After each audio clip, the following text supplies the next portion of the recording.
Hello, it's me, Novahs, the BridgeWalker, speaking to you from my lawn chair on the moon, thinking about what was, what is, and what's coming.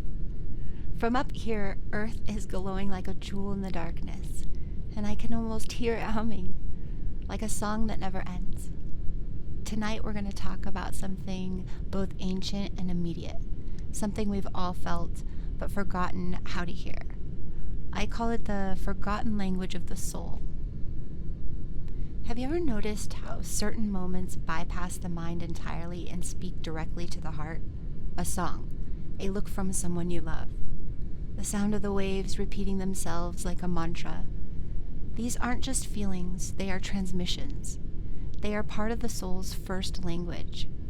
Before words, before alphabet, before any written record, humanity communicated through vibration, sound, movement, and presence. A baby doesn't need language to know when it's safe in its mother's arms. A bird doesn't need language to know when it's time to migrate. The soul has always known how to listen.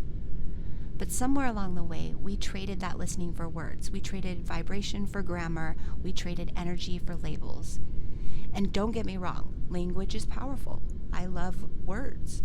I build with them. But sometimes words become a wall instead of a bridge. They can box in experiences that weren't meant to be infinite. Think about this.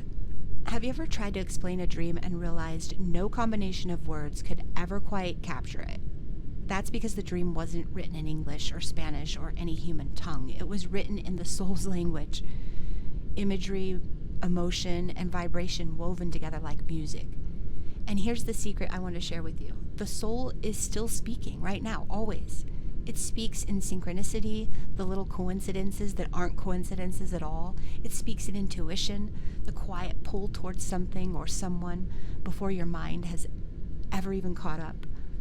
It speaks in resonance, the way you can walk into a room and know exactly whether it feels heavy or alive. I've been there a million times. The question is, are we listening? Most of us are so drowned in noise, digital voices, political chatter, endless distractions. That soft voice of the soul feels like static. We dismiss it. We silence it. We even doubt it. But if you've been with me here on BridgeWalker for a while, if you've watched any of my other videos, you know this is the path. To remember, to reawaken, to rebuild the bridge between the seen and unseen, to see how do we begin to hear the soul's language again. It's simple, but it's not easy.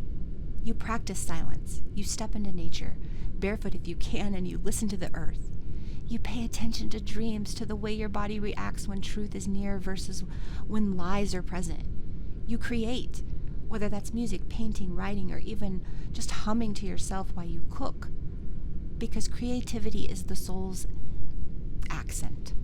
It's how it reveals what it knows without needing a dictionary. When you honor these little whispers, the voice grows louder, and over time you realize you were never disconnected.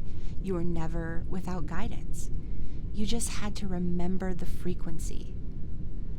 I believe humanity's next leap won't be about inventing a new technology, but about remembering this ancient one. When we can once again hear the forgotten language of the soul, not just individually but collectively, everything changes right there. Wars fade because you cannot harm someone when you feel their song inside your own body. Fear dissolves because you realize the soul never dies. It only shifts key. And love stops being something you chase or demand and becomes the constant hum of existence. That's the language I want us to remember. And maybe, just maybe, sitting here together under the stars, we're already beginning to speak it again. I'm Novahs, the BridgeWalker, speaking to you from my lawn chair on the moon. Until next time, keep listening, not just with your ears, but with your entire being, the universe is singing to you. Don't miss the song.